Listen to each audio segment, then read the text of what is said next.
Hola, buenos días, tardes o noches, a la hora que se esté viendo este video. Soy Alonso Beltrán, integrante del equipo 3 del grupo 8511 de Físico-Química, y yo le voy a dar solución al primer problema de calor y trabajo, que nos dice: demuestre que un litro de atmósfera es igual a 101.3 joules. Bueno, ¿qué tenemos que hacer? Primero vamos a ver las unidades que significan joules. En este caso nos convendría que un joule es igual a un newton por un metro. ¿Ok? Ya que tenemos esta situación, ¿qué hacemos? Bueno, vamos a buscar cómo convertir las unidades de un litro de atmósfera a newton por metro para que concuerden a los joules. Entonces, ¿cómo vamos a hacer? Bueno, vamos a convertir un litro a metros cúbicos. Entonces vamos a convertir un litro a metros cúbicos. Vamos a convertir litro a metros cúbicos y atmósferas a newtons, pero no las podemos transformar como tal a newtons.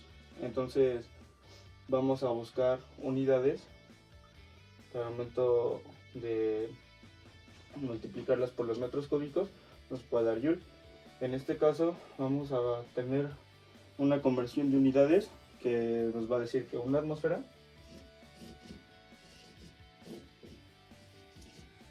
es igual a 101.325 newton sobre metro cuadrado. Tenemos esta conversión de una atmósfera que es igual a 101.325 newtons sobre metro cuadrado. Y los litros que vamos a pasar a metros cúbicos. Bueno, sabemos que un metro cúbico es igual a 1000 litros. Entonces la conversión nos quedaría a que un litro es igual a 0.001 metros cúbicos. Ya que tenemos estas unidades, bueno, estas dos cantidades bien definidas, vamos a hacer ahora una multiplicación entre las dos unidades. Vamos a multiplicar 101.325 newtons sobre metro cuadrado por 0.001 metros cúbicos. Esto nos debería de quedar en unidades a newton por metro, que a su vez nos harían los joules. ¿Okay? Entonces multiplicaríamos 0.001 metros cúbicos por 101.325 newtons sobre metro cuadrado. Multiplicamos esto y nos quedaría un total de 101.325 por 0.001. Nos quedaría 101.3 o 101.325.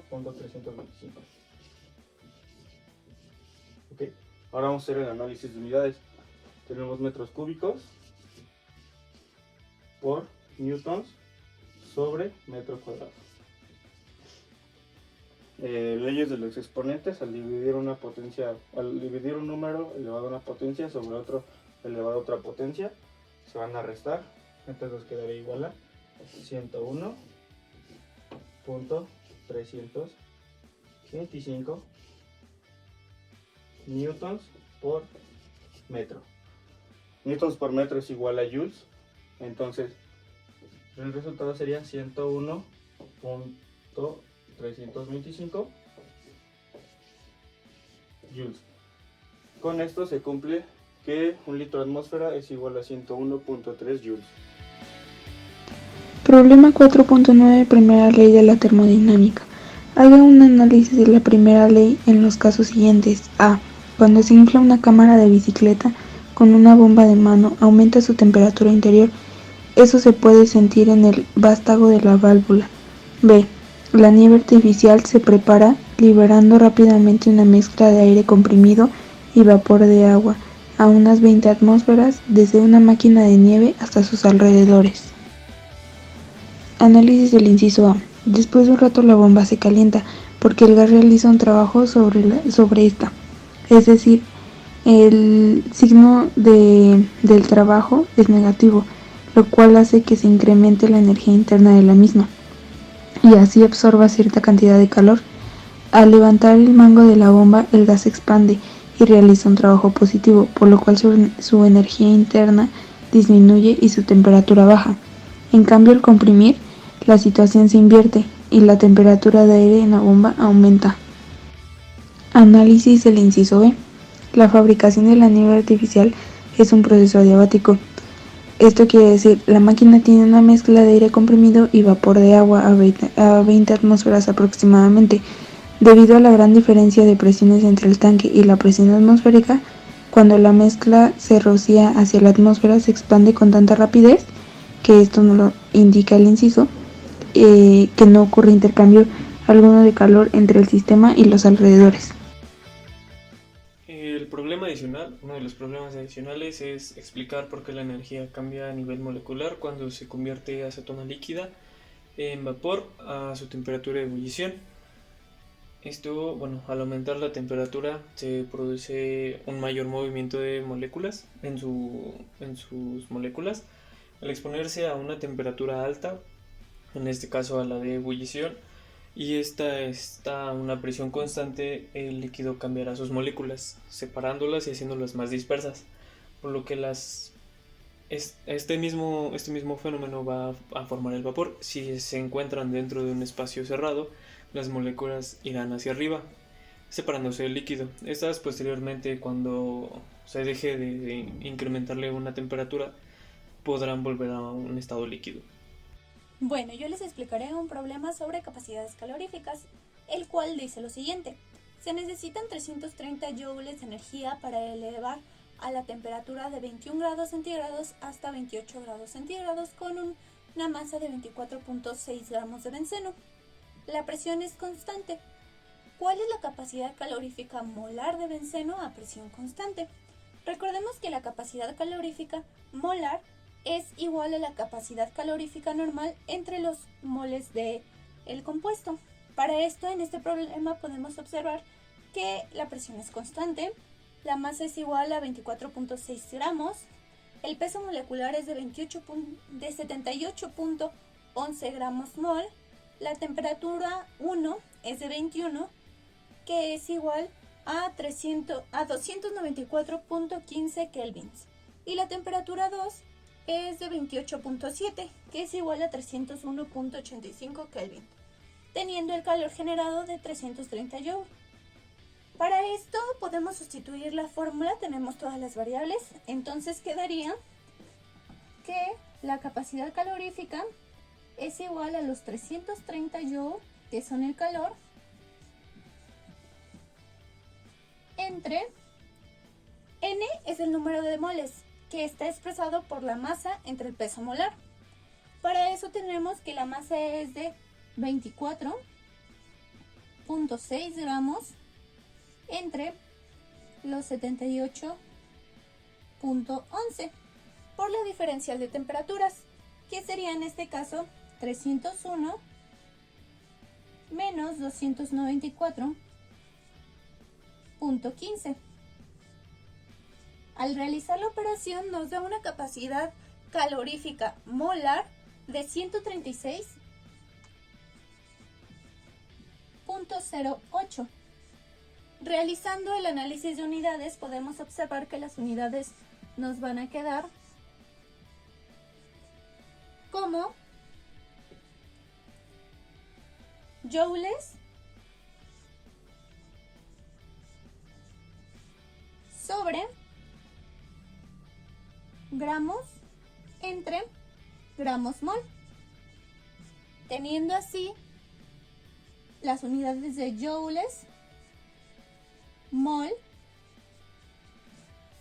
por Kelvin de esta forma.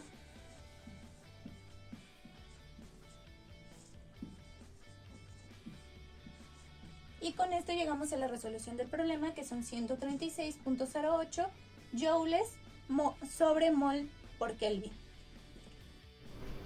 Bueno, yo voy a explicar el problema 4.33 de expansión de gases, el cual nos pide: calcule los valores de calor neto, trabajo, cambio de energía interna, entalpía en la expansión adiabática reversible de un mol de gas ideal monoatómico de 5 metros cúbicos a 25 metros cúbicos. La temperatura inicial del gas es de 298 Kelvin. Bueno, nos están dando ya los siguientes datos, que es número de moles, que es un mol, volumen 1, 5 metros cúbicos, volumen 2, 25 metros cúbicos, la temperatura 1, que es 298 Kelvin, y nos está dando la relación de capacidades caloríficas. Bueno, eso no nos las da, pero nosotros podemos determinar que es 5 tercios porque es un gas monoatómico, entonces es el valor que se le da. También aquí coloqué el dato de que Q es igual a 0 porque tampoco nos están dando que haya un intercambio de calor, entonces se deduce que el calor va a ser igual a 0. Bueno, también debemos de considerar que es un gas ideal, entonces vamos a utilizar la ecuación de los gases ideales, la cual es presión por volumen es igual al número de moles por la constante de los gases ideales por la temperatura. Bueno, esta la voy a cambiar un poco más arriba porque es la que voy a estar ocupando para no estar borrando. Presión por volumen es igual al número de moles por la constante por la temperatura. Entonces, esa es la ecuación de los gases ideales.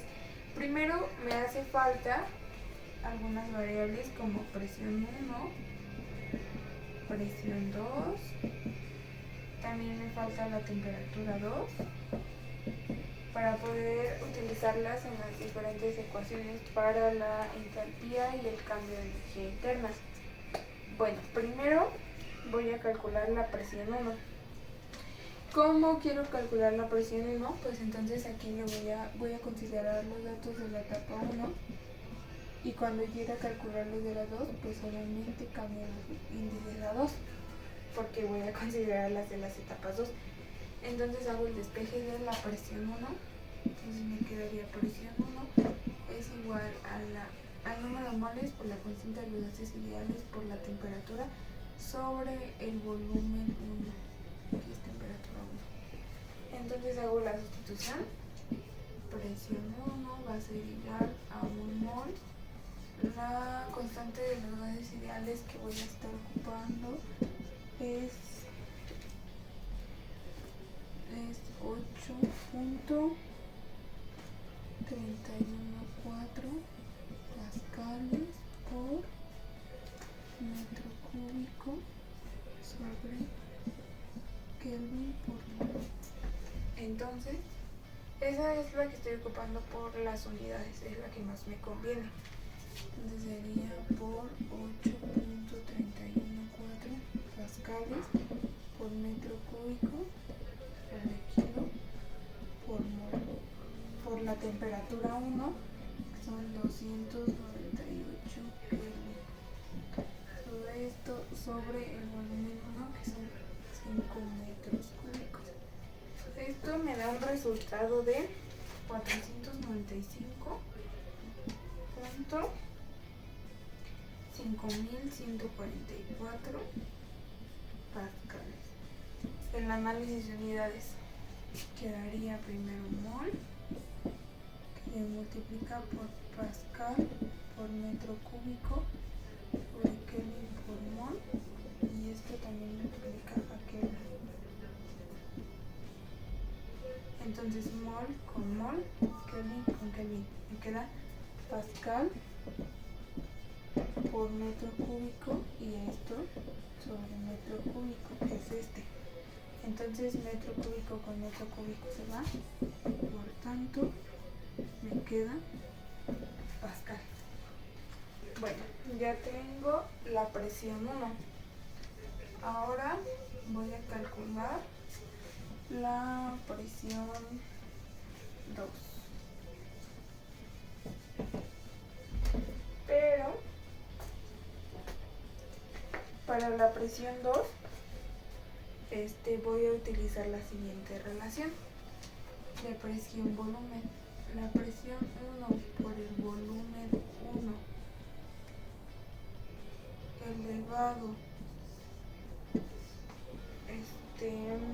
elevado a la relación de las capacidades caloríficas es igual a la presión 2 por el volumen 2 elevado a la relación de las capacidades caloríficas. Entonces de ahí ya solo me queda despejar presión 2, que es la que quiero calcular. Presión 2 es igual a la presión 1 por el volumen 1 elevado a la relación de las capacidades caloríficas sobre el volumen 2 elevado a la relación de las capacidades caloríficas. Ya tengo todos estos datos, solo me queda sustituir. La presión 2 va a ser igual a 495.5144 pascales por el volumen 1, que son 5 metros cúbicos, elevado a las 5 tercios, que es la relación de las capacidades caloríficas, sobre el volumen 2, que son 25 metros cúbicos, elevado a las 5 tercios, que es la relación de las capacidades caloríficas. Entonces la presión 2 me da 33.8927 pascales. Ahora, ya tengo la presión 2. Bueno, aquí el análisis de unidades sería metros cúbicos con metros cúbicos, pues se van y me queda solamente pascales. Ahora voy a calcular, me falta la temperatura 2. Para la temperatura 2 voy a volver a la relación, a la ecuación de los gases ideales. Pero ahora voy a tomar los de la etapa número 2 porque quiero calcular la temperatura 2. Entonces el despeje de este me quedaría temperatura 2 es igual a la presión 2 por el volumen 2 sobre el número de moles por R. Ya tengo todos los datos, entonces solo me queda sustituir. La temperatura 2 es igual a la presión 2, 33.8927 pascales por el volumen 2, que son 25 metros cúbicos, sobre el mol por 8.314 pascal por metro cúbico sobre Kelvin por metro. Entonces el valor de la temperatura 2 me da 101.9145 Kelvin. El análisis de unidades. Arriba tengo pascal por metro cúbico y abajo tengo entonces pascal por metro cúbico sobre Kelvin por mol. Pero aquí tengo otro mol, entonces mol con mol se van, me queda pascal, metro cúbico y Kelvin. Entonces pascal con pascal se van, metro cúbico con metro cúbico, solo me queda Kelvin. Listo, ya tengo la temperatura 2 también. Ahora voy a empezar con el cálculo del cambio de la energía interna. Para esto voy a ocupar la siguiente fórmula, que es el cambio de la energía interna es igual al número de moles por el CB por la temperatura 2 menos la temperatura 1. La fórmula para calcularlo considerando que es un gas monoatómico, es 3 medios de la constante de los gases ideales. Entonces, haciendo la sustitución aquí, me va a quedar delta U es igual a 1 mol por 3 medios de 8.314 pascal por metro cúbico sobre Kelvin por mol. Todo esto multiplica en la temperatura 2, que es 101.9 menos la temperatura 1, que son 298 Kelvin. Y entonces delta U me da un resultado de menos 2445.43 joules. El análisis de unidades, tengo mol, aquí tengo pascal por metro cúbico sobre Kelvin por mol, y aquí tengo Kelvin. Entonces mol con mol, Kelvin con Kelvin, y me quedan pascal por metro cúbico, que esto también es igual a mol. Entonces ya tengo el cambio de la energía interna. Ahora voy a calcular la entalpía.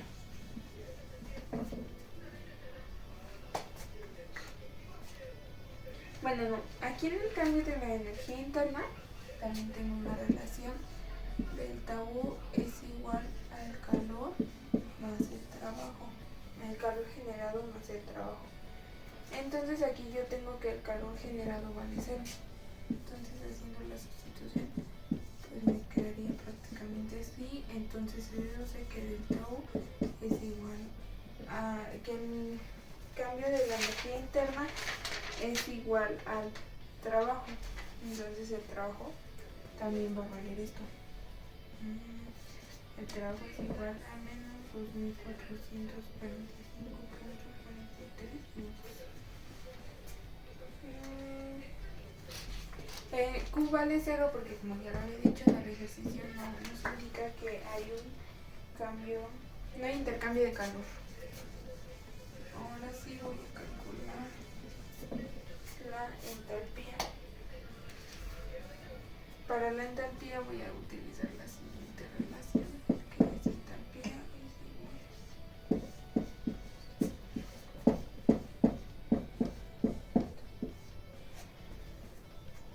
Entonces aquí solo voy a sustituir datos otra vez. Delta H.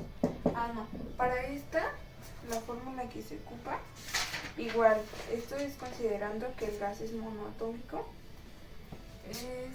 Se va a calcular con 5 medios de la constante de los gases ideales. Entonces, esto me queda como 1 mol por los 5 medios de 8.314 pascal por metro cúbico sobre Kelvin por mol, luego menos por la temperatura 2, 101.9, 298 Kelvin. Entonces esto me da un resultado de menos 4075.73 065 el análisis de unidades. Y tenemos mol, tenemos por pascal por metro cúbico sobre Kelvin por mol. Es lo mismo que en el cambio de energía interna por el Kelvin. Entonces me queda mol, con mol se van, Kelvin con Kelvin y lo mismo me queda Pascal por metro cúbico, que esto es igual a Joule. Listo, entonces ya terminé mi ejercicio. Lo que me pedían, a ver si no lo borro porque no lo van a acercar.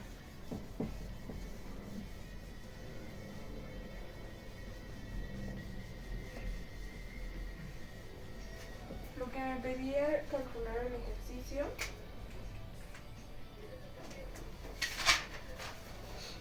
era el calor neto, que aquí ya expliqué que como no hay un cambio de no hay un intercambio de calor, entonces Q es igual a 0. También me pedían el trabajo lo obtuve con la relación que existe entre el cambio de energía interna, la cual como Q es igual a 0, pues el cambio de energía interna y el trabajo van a ser iguales. También me pedían calcular el cambio de la energía interna, que es este, y también la entalpía, que aquí está. Entonces estos son los resultados que me dan en el ejercicio 4.33 de expansión de gases. El siguiente problema es una cantidad de 2.00 por 10 a la 2 mililitros de ácido clorhídrico con 0.862 moles.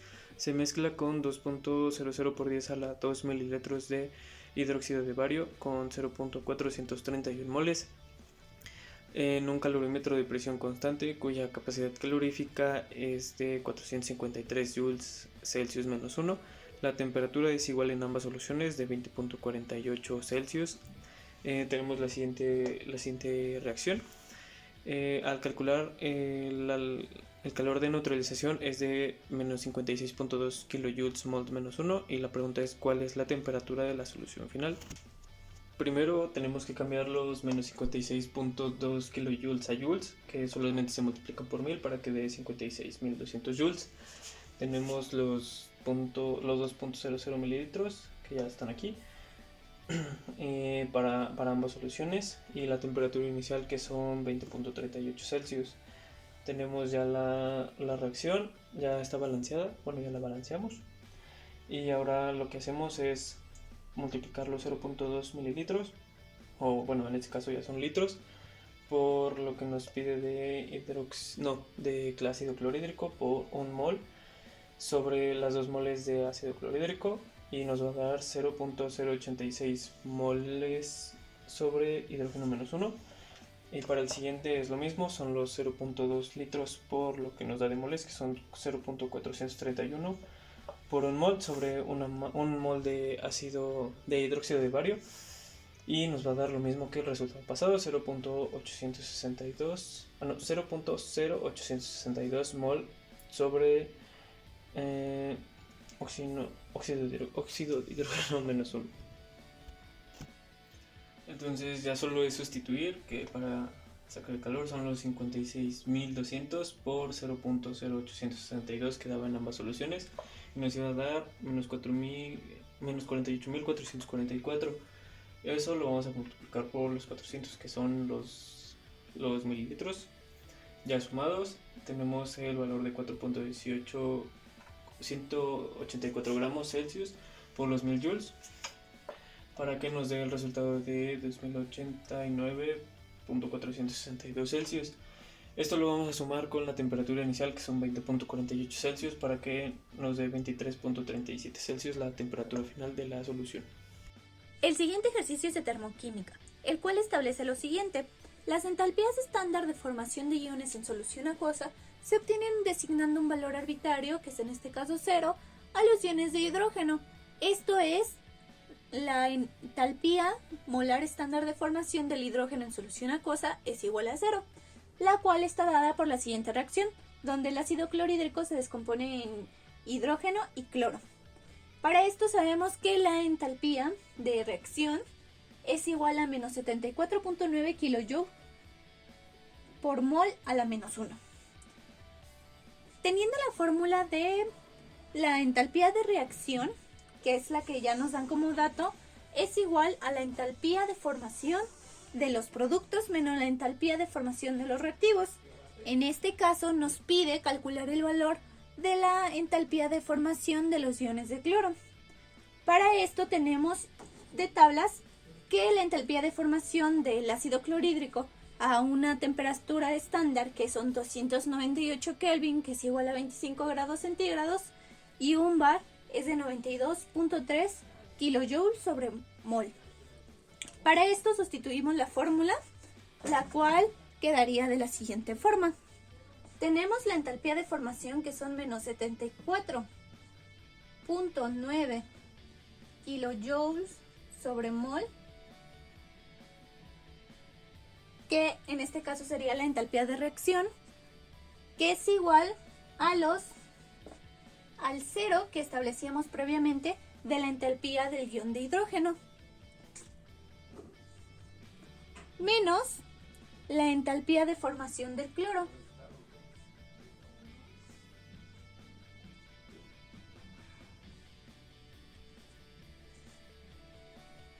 menos la entalpía del ácido clorhídrico, que en este caso de tabla lo sacamos que es menos 92.3.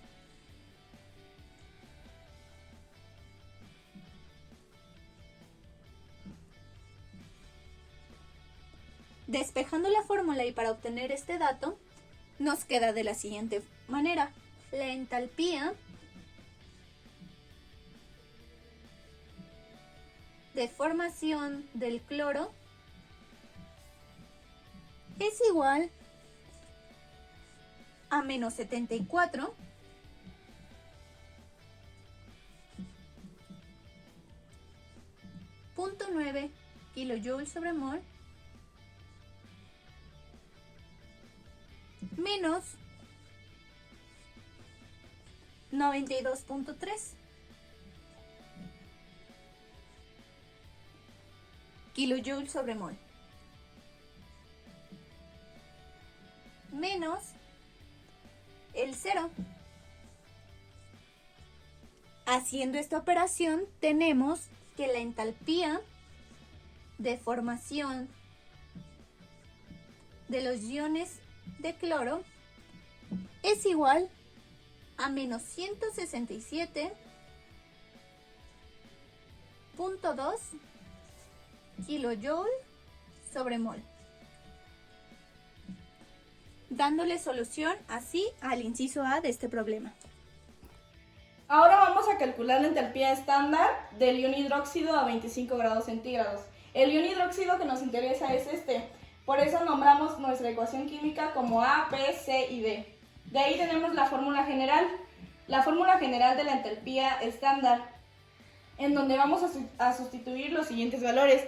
Los valores los tomamos de tablas, que nos aparece la fórmula de la entalpía molecular del hidróxido, que es 56.2 kJ sobre mol. Entonces de ahí sustituimos todos los valores que les acabo de mostrar y después despejamos. A continuación vamos a despejar el ion de hidróxido de esta fórmula, por lo que tenemos el signo negativo que afecta a estos dos datos. Entonces lo que vamos a hacer va a ser pasar estos valores al lado contrario de la igualdad y quedaría con los signos contrarios a los que tienen. Entonces nos queda algo así, y de ahí lo único que nos estorba es el menos 240.12. Entonces lo vamos a pasar del otro lado de la igualdad y va a salir como positivo. De ahí lo que vamos a realizar ya serían las sumas y restas correspondientes. Entonces obtenemos el resultado de menos 210.313 kJ sobre mol. Ambos lados de la igualdad son negativos, por lo que vamos a tener que multiplicar por menos 1. Al multiplicar por menos 1, ambos lados, nuestro signo pasa a ser positivo. Y finalizamos. Bueno, ahora vamos a hacer nuestro penúltimo problema, que tiene que ver con la entalpía de enlace. ¿Qué dice nuestro problema? Dice, use los valores de entalpía de enlace de la tabla 4.4 para calcular la entalpía de combustión del etano. Y bien, nos dan esta reacción, ya con sus coeficientes estequiométricos podemos deducir que ya está balanceada. Tenemos el etano con óxido diatómico, que nos da como producto dióxido de carbono más agua. ¿Ok? Tenemos nuestros coeficientes estequiométricos 2, 7, 4 y 6, haciendo que nuestra ecuación esté balanceada, teniendo de un lado 4 carbonos, de producto 4 carbonos, 12 hidrógenos de reactivo, 12 hidrógenos de producto, ahí 14 de oxígeno y 14 de oxígeno igualmente, ¿ok? Bueno, ¿qué tenemos que hacer? Primero tenemos que identificar los enlaces que tenemos en esta reacción. Para esto puse las moléculas de cada uno de los compuestos que tenemos, o de los reactivos y de los productos. Entonces vamos a señalar los que tenemos. Tenemos enlaces carbono-hidrógeno en el etano y carbono y carbono, enlace simple. Tenemos del lado del óxido diatómico doble enlace. En los productos tenemos un doble enlace entre carbono y oxígeno, y en el agua tenemos enlaces hidrógeno-oxígeno. ¿Qué vamos a hacer? Vamos a identificar cada enlace y contar cuántos tenemos. Por ejemplo, en el caso del etano tenemos un enlace carbono-carbono, nada más tenemos uno, este que está aquí. En el caso de los carbono-hidrógeno podemos contar distintos. Tenemos 1, 2, 3, 4, 5 y 6. Tenemos 6 enlaces carbono-hidrógeno. Después tenemos un enlace oxígeno-oxígeno, que es doble enlace. Un doble enlace entre oxígeno y carbono. Y enlace simple igual entre hidrógeno y oxígeno. ¿Okay? Entonces, ¿qué tenemos que hacer? Una vez que contemos todos los tipos de enlaces que tenemos que contarlos en el total que tenemos en la reacción, multiplicando la cantidad de enlaces por nuestro coeficiente estequiométrico. En este caso, por ejemplo, del hidrógeno-carbono, tenemos 1, 2, 3, 4, 5, 6, lo multiplicamos por 2 y tendremos 12 enlaces carbono-hidrógeno. Tenemos un oxígeno-oxígeno por 7, serían 7 oxígeno-oxígeno. De carbono-carbono tenemos 1, pero lo multiplicamos por su coeficiente, que será 2. Tendríamos 2 enlaces carbono-carbono. Luego nos vamos con el enlace doble carbono-oxígeno, que tenemos 2 enlaces, los tenemos aquí. Los multiplicamos por 4 y tendríamos un total de 8 enlaces carbono y oxígeno. Y por último contamos los hidrógeno-oxígeno, que serían 2 en la molécula del agua, lo multiplicamos por 6 y tendríamos de su resultado 12. Luego, ¿qué tenemos que hacer?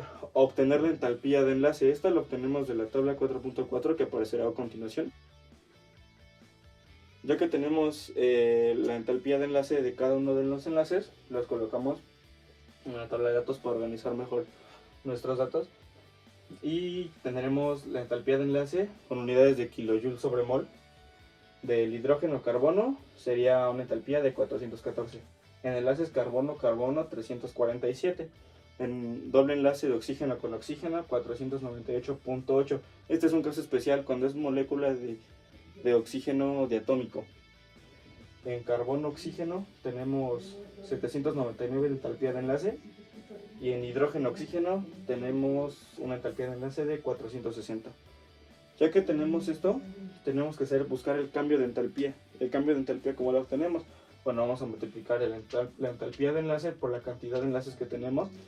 Y esto nos va a dar nuestro total. Ahora vamos a buscar el total multiplicando, como habíamos mencionado, las cantidades de enlaces por las entalpías de enlace. Entonces primero vamos a multiplicar 12, que es la cantidad de enlaces carbono-hidrógeno, por 414. Nos dará un total de 4968.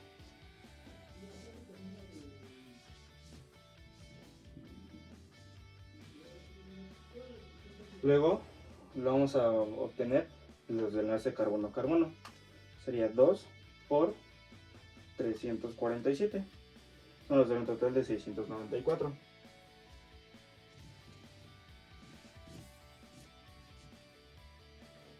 Luego vamos a multiplicar los de oxígeno-oxígeno por su entalpía de enlace, que sería 7 por 498.8. Nos da un total de 3491.6.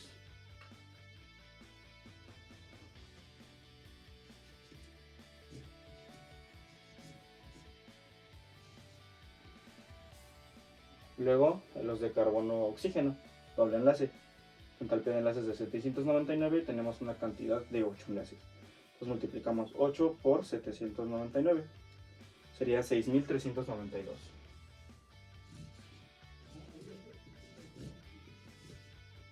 Y por último, los enlaces oxígeno-hidrógeno. Estos tenemos una cantidad de 2 enlaces, lo multiplicamos por su entalpía de enlace de 460. Sería 460 por 12, 5520. Lo ponemos aquí, 5520. Ya que tenemos estos datos, podemos usar nuestra fórmula de entalpía de reacción, lo que va a aparecer después de una pequeña transición. Ya tenemos aquí nuestra fórmula de entalpía de reacción para entalpías de enlace. Y bueno, con esta fórmula tenemos que la entalpía de reacción es igual a la sumatoria de la entalpía de enlace de los reactivos menos la sumatoria de la entalpía de enlace de los productos. Entonces, ¿qué vamos a hacer? Retomando los datos que teníamos en nuestra tablita anterior, vamos a hacer la sumatoria de las entalpías de enlace de los reactivos menos la sumatoria de las entalpías de enlace de los productos. Como ya teníamos dos totales, nos quedaría como en los reactivos 4968 más 694 más 3491, todo en unidades de kilojoule sobre mol, menos la sumatoria de los productos, que sería 6392 más 5520. Esto, la sumatoria de los reactivos nos daría un total de 9153.6 kilojoules mol, menos los productos, que sería 11.912 kilojoules mol. Haciendo la operación, nos quedaría una entalpía de reacción, o en este caso entalpía de combustión, de menos 2758.4 kilojoules mol. Este menos nos indica que es una reacción exotérmica, entonces libera energía, libera calor. Y esta sería entonces nuestra entalpía de combustión. Sería todo. Ahora vamos con nuestro último problema, que dice así. Una ecuación de la teoría espacial es la relatividad de Einstein. Es E igual a mc al cuadrado, donde E representa energía, m masa y c es la velocidad de la luz. Esta ecuación invalida la ley de la conservación de la energía y en consecuencia la primera ley de la termodinámica. Mi compañera Paula dará la respuesta a este problema. La materia y la energía no son entidades separadas, son equivalentes, por lo que nos lleva a nuestra fórmula siguiente. La energía es igual a la masa por la velocidad de la luz elevada al cuadrado.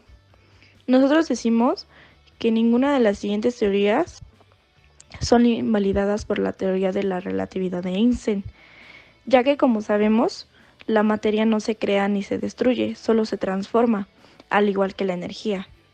Por lo que en la fórmula podemos obtener la energía, sabiendo la masa, ya que nuestra velocidad de la luz es constante.